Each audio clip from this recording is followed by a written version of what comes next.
Welcome back to the Jonestead. I'm Mary. Today's Thursday, December 11th, 2025. And today I'm going to talk about why the U.S. cattle ranchers keep getting squeezed. On November 22nd, 2025, Bloomberg had Bill Bullard, CEO of RCAF USA, a trade association for independent cattle ranchers.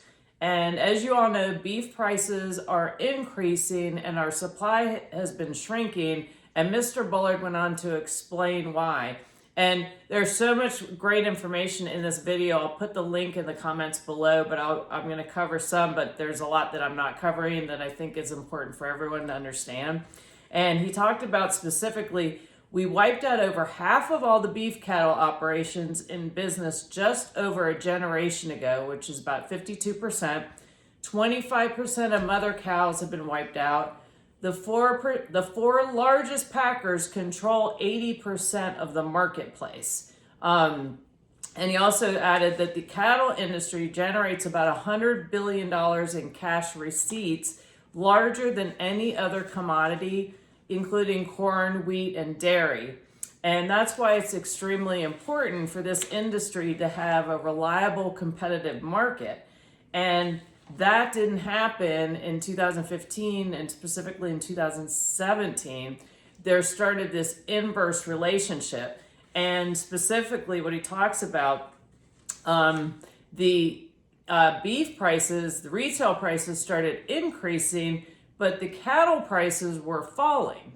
So back in 1980, every time a consumer spent $1 on beef, 60 cents went to the cattle producer, to the cattle provider, the rancher, and 40% went to the processor and the retailer. And that makes the most sense because the cattle producer who raises the cattle, they feed it, they take care of it, they have veterinary care, and that's up to at least 18 months.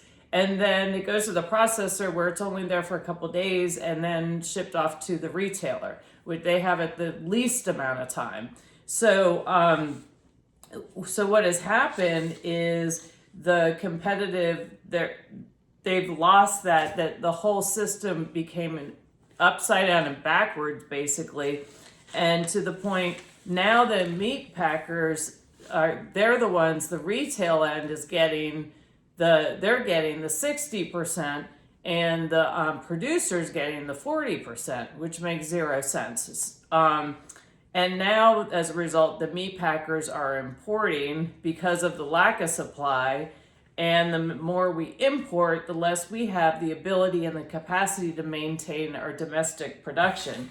Thus, you're seeing Tyson closing up their production facilities in the United States and focusing more on international.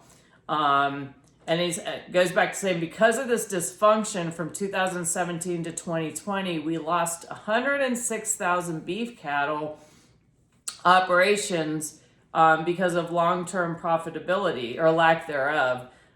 The latest drought also caused a huge economic shock to the market. So you put that on top of the financial stresses that they've had in trying to stay open. Mr. Bullard also said, we have non-enforced antitrust laws, and we need to determine to what extent today's beef prices are caused by antitrust behavior in the marketplace. It's not from the cattle producer, but the multinational beef packers and the retailers. So the competitive dysfunction needs to be corrected and rebuild the herds, which that's going to take time, a minimum of 18 months, also the mother cows, and really need to address the antitrust issues that are going on.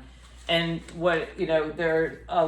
they've supported the tariffs because what has happened is the four major producers, such as Tyson and processors, since the U.S. cattle industry has been gutted so badly, now of course they're going and importing from other countries, and then for whatever reason there's this weird USDA loophole that is labeling some of this beef is made in the USA. So go figure that. I think that might get resolved. I think there's an end date on that one.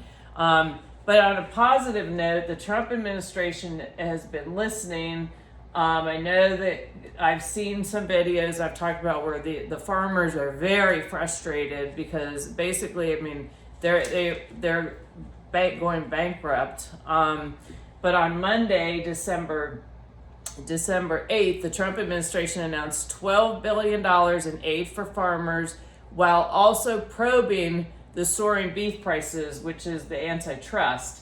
And, that whole competitiveness market, in listening to the interview, my understanding is that is being corrected so that it's not so upside down and backwards. But it said here, beef prices have surged for years. Steak and ground beef prices hit record highs this year, but they've been steadily on the rise since 2021. The Trump administration has largely blamed the increase on the Biden administration. Here's why your beef should be with Joe Biden, not Donald Trump. During Trump's first term, hamburger prices rose about 3% a year, but under Biden, it was twice that. White House trade advisor Peter Navarro said in a video post on social media last week. Why? Biden's green war on oil drove up diesel, fertilizer, and feed costs. Biden's range war against America's ranchers cut off grazing on federal land, forcing ranchers to slaughter heifers. So Biden left us with the smallest cattle herd in more than 70 years and soaring prices on top of the antitrust, which they will be tackling. And I'm hoping we have some positive outcome for that because our food supply chain and our farmers deserve it also. But that is positive. $12 billion. It's as far as helping bridging some of their financial stresses they're under. If we're going to be spending money, I'd rather it be done in our country and for our farmers than being sent all over to our nation. But anyway, I digress. The other positive thing I wanted to talk, and also put a link to this, is from the USDA talking about the $12 billion farmer bridge payments and all of where that's going to be allocated. And then Trump calls on tractor companies to lower prices because he is going to be pushing to ease what he terms the ridiculous environmental restrictions on equipment makers. And he said in this article, he said the higher equipment costs stem from environmental regulations requiring the inclusion of more technology aimed at things like reducing emissions or conserving energy. And quote, you buy it and it's got so much equipment on it for the environment that doesn't do anything except make the equipment much more expensive and much more complicated to work. It's not as good as the old days. He said, we're going to take a lot of that nonsense off the equipment and we're going to do it and we're going to say, you're going to reduce the prices. Now, John Deere has responded and said that they will do everything they can to work with this administration and to work with the farmers to make things more affordable for them. Obviously, John Deere wants to stay in business and be profitable, but I think they would probably welcome a reduction in some of these ridiculous environmental impositions that are placed on the company. So hopefully it's going to take some time, but I think we're seeing some positive steps, and we're also getting more attention put on what the farmers are dealing with and these major, how everything has been so consolidated with these major companies really dictating what's happening and the price points. And so hopefully we'll have a positive outcome for them and also for the American consumer as far as purchasing beef.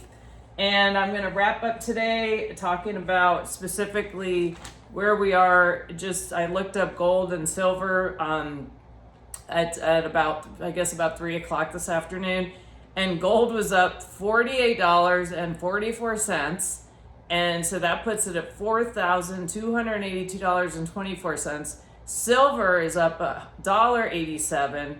So silver currently, and it may have gone up just since a half an hour ago or so, $63.84. So we are seeing extraordinary shifts in increases in gold and silver, and also central banks buying it, other entities, cryptocurrencies purchasing it.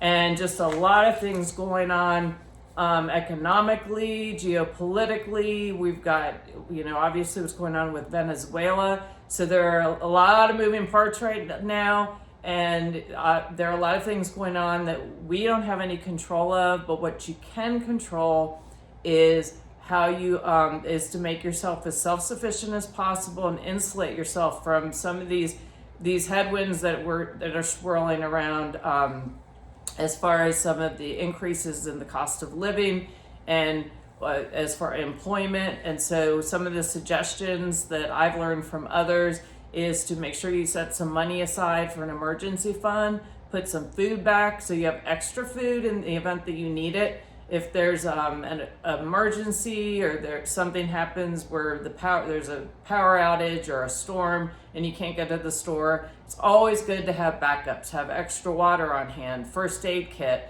and also maybe diversify a little bit. Don't have all your money into a fiat currency, because we're seeing the Fed just reduce the rate again, so they're going to be printing out billions of dollars tomorrow. I think it is. I think I'm going to do some research on that tomorrow, and which means there's going to be more money flowing into the system, and that's going to cause more inflation. And so that's something to really pay attention to. And maybe now is a time to go buy an ounce of silver, because it's still really inexpensive. So anyway, I hope you found this helpful. I thank you for watching. Please like, share, and comment, and subscribe. And I look forward to talking to you all again soon. Have a great day.